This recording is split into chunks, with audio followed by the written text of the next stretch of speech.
Hello guys and welcome to another quick tutorial video.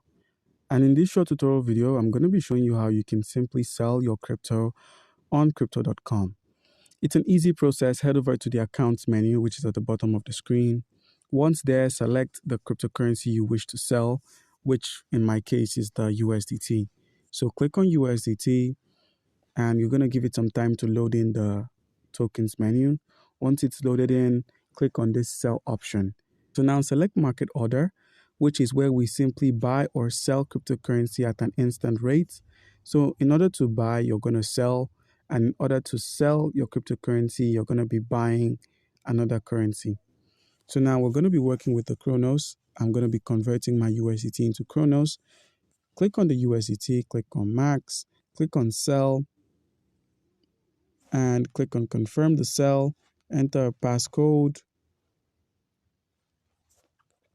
Enter the passcode. And boom, we successfully sold crypto on crypto.com. Do comment down below if you've got any questions and you'll be given an answer. Thank you.